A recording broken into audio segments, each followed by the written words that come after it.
supaya buat kerja. Wa a'iddu lahum mastata'tum min quwwatin wa min ribatil khail turhibuna bihi aduwallah, yang boleh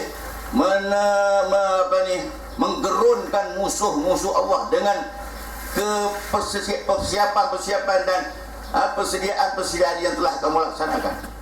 Kita kena serius di dalam hal ini untuk mempamerkan ini adalah budaya kerja di dalam Islam. Ini adalah persiapan-persiapan yang digarap oleh orang yang nakkan kemenangan daripada Allah Subhanahu wa ta'ala min ribatil khair. Ustaz Yahya soalannya, dia ada disebut dalam Quran itu adu wallahi wa aduwakum wa akharin. Apa dia akharin? Kenapa tak disebut? Dan orang-orang lain yang itu juga adalah musuh-musuh kamu. Musuh musuh yang diselindungi. Sebab itu, siapa ada musuh-musuh kita yang kita tak nampak ini? Ini adalah munafiqin yang disebut. Kalau sekiranya Allah sebut dan zahirkan siapa mereka ini, sudah tentu orang-orang Islam akan berada dalam keadaan terkejut dan takut. Takut bahawa musuh ada di sekeliling mereka. Ramai musuh-musuh yang menyusup masuk dalam kalangan orang-orang Islam, yang kita tidak tahu mereka itu daripada mana. Kita dah sangka baik kepada mereka. Kita dah sangka kata mereka adalah pendukung kepada perjuangan Islam. Mereka adalah pan hangit yang takbir lebih kuat lagi daripada orang-orang pan. Rupanya mereka adalah anai-anai yang bekerja untuk meruntuh tonggak-tonggak yang terbina sekian lama di dalam perjuangan Islam. Itu Ustaz Yahya selalu tegaskan di dalam usrah-usrah dia, di dalam ceramah-ceramah dia, bahawa kita ada musuh yang banyak. Sebab itu kita kena perkasakan diri kita, dan keperkasaan terhadap diri kita mesti melalui pembinaan tarbiyah jati diri yang sebenarnya. Dan sebab itulah kita amat berterima kasih sebenarnya kepada usaha yang dilakukan oleh Al-Syahid Hassan Al-Banna yang telah memperkenalkan usrah dalam bentuk yang lebih moden, mengilhami apa yang dilakukan oleh Rasulullah sallallahu alaihi wasallam di dalam pertemuan-pertemuan baginda di rumah Al-Arqam bin Abil Arqam. Itulah asas kepada bibit pertama, bibit awal kepada usrah yang kita amalkan sampai sekarang. Bila kita mempertikaikan usrah, dia kata dok bagi benda yang sama ya, asyik itu, maknanya orang itu adalah orang yang bakal akan menjadi musuh dalam selimut. Wa akharina min dunihim la ta'lamunahum. Inilah orang yang akan memusnahkan perpaduan keutuhan jamaah di dalam perjuangan kita. Itu dikata Datuk Ang kata hubaya bahaya dari gunung. Kita pun boleh kata hubaya kepada orang yang anti kepada tarbiyah ini. Hadirin hadirat muslimin muslimat yang dirahmati Allah, tarbiyah ada asas yang tidak boleh sama sekali kita selewengkan ataupun kita inhiraf anhu, kita berpaling daripadanya. Membina iman, membina akidah. Akidah adalah asas kepada perjuangan kita.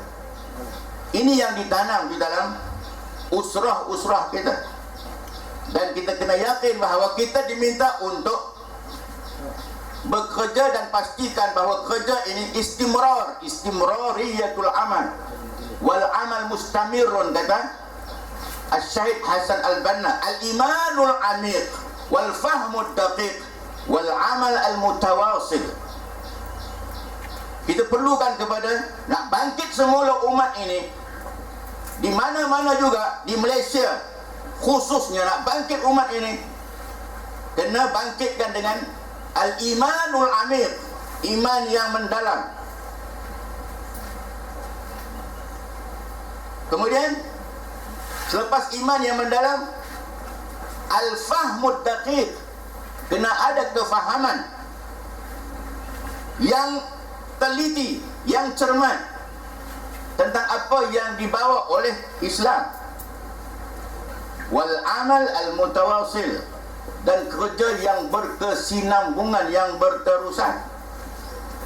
Sebab itulah tarbiyah ini kena sampaikan kepada wakil tarbiyah pusat. Tarbiyah mesti dijabatankan, mesti dijabatankan, supaya ianya akan menjadi istimrariyatul amal. Kalau tidak, naik orang ni, kawan ni pegang tarbiyah, dia akan bawa benda yang cara dia. Bila naik orang ni akan bawa cara dia, tidak akan ada kesinambungan di dalam kerja tarbiyah, dan ini akan membawa orang mempertikaikan apa. Inilah di antara benda yang harus dilaksanakan, dimantapkan.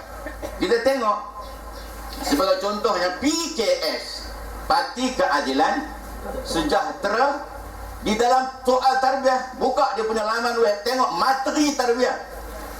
Materi tarbiyah, dia tengok, itu adalah merupakan terjemahan word by word yang dilakukan oleh ikhwan muslimin, dan itulah yang dilaksanakan oleh mereka. Dan kita bukan nak mendewakan orang, bukan nak mendewakan ikhwan muslimin. Setengah orang bila kita cakap tentang ikhwan, dia kata kita Malaysia, bukan Mesir. Kenapa kita nak sebut ikhwan? Kita sebut ikhwan itu sebab mereka adalah pelopor kepada gerakan tarbawi, qiyadah tarbawiyah yang ulung selepas daripada kejatuhan kerajaan Osmaniyah Turki. Kita dilanda oleh satu kemelut, tidak ada kepimpinan yang bangkit selepas daripada itu. Jatuh Salahuddin masih lagi ada. Salahuddin Al-Ayyubi jatuh dengan kerajaan Ayyubiyah, naik kerajaan Mamalik. Kerajaan Mamalik ini telah melahirkan, telah menghantar, telah expose beberapa pimpinan yang kita tak pernah dengar. Quds tak pernah dengar, dia tak pernah dengar. Sultan Bibras yang telah melenyapkan hasrat peperangan salib raja-raja barat untuk menawan semula Baitul Maqdis, yang telah menjadi pemusnah kepada Tatar, yang satu ketika dulu merupakan satu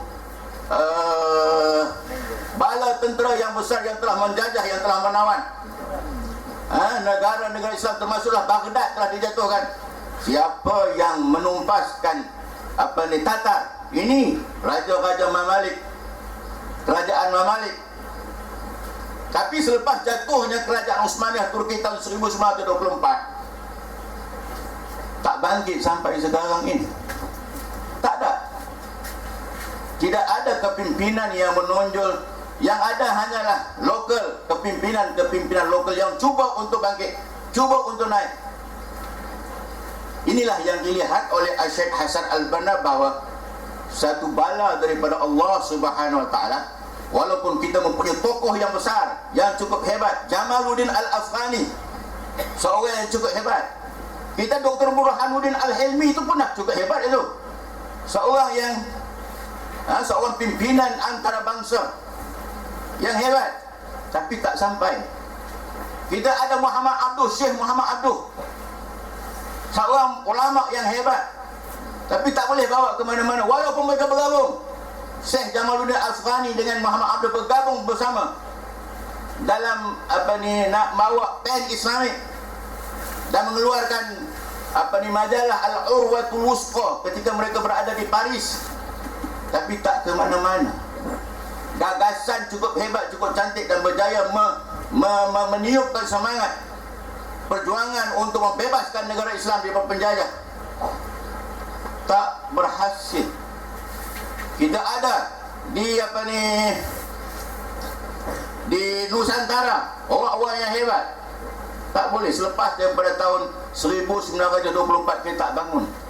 Sebab itu Hasan Al-Banna dengan ilham dan pemerhatian beliau yang mendalam terhadap kesedihan dan nakbah yang berlaku kepada umat Islam, beliau melihat bahawa tidak ada cara untuk kembalikan maruah umat Islam melainkan dengan cara yang disebut oleh Al-Imam Malik Ibnu Anas yang menyatakan bahawa la yasluh amru hadhil ummah illa bima salaha bihi awwaluha, bahawa umat ini yang menjadi akhir umat ini tidak akan menjadi soleh semula dan tak akan bangkit semula melainkan mesti mengikut cara yang dilakukan oleh umat pertama yang dibimbing dan dipimpin oleh Habibullah Rasulullah sallallahu alaihi wasallam.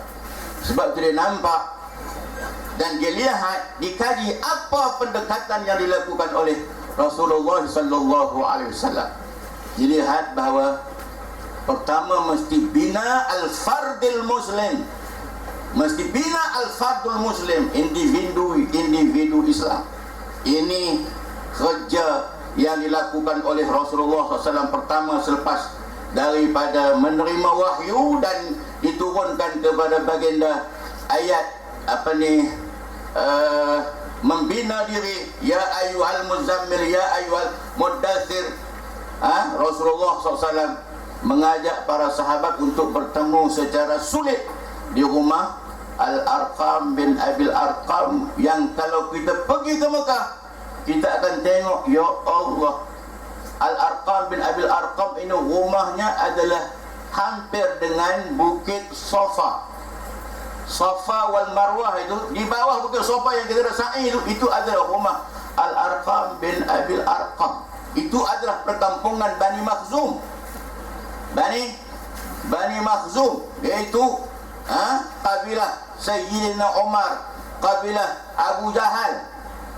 Rasulullah SAW memilih rumah Al-Arqam bin Abil Arqam di dalam perkampungan musuh dia yang paling hebat, Abu Jahal.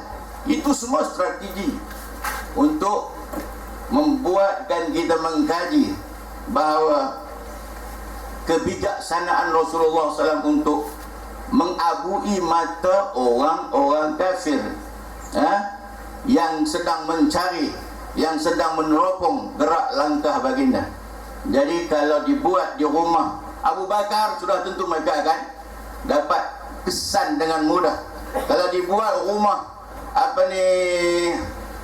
Sayyidina Umar, orang dapat kesan dengan mudah. Tapi dibuat di rumah seorang anak muda yang dikatakan masih lagi umur tak sampai, ada yang kata 8 tahun, Al-Arqam bin Abil Arqam,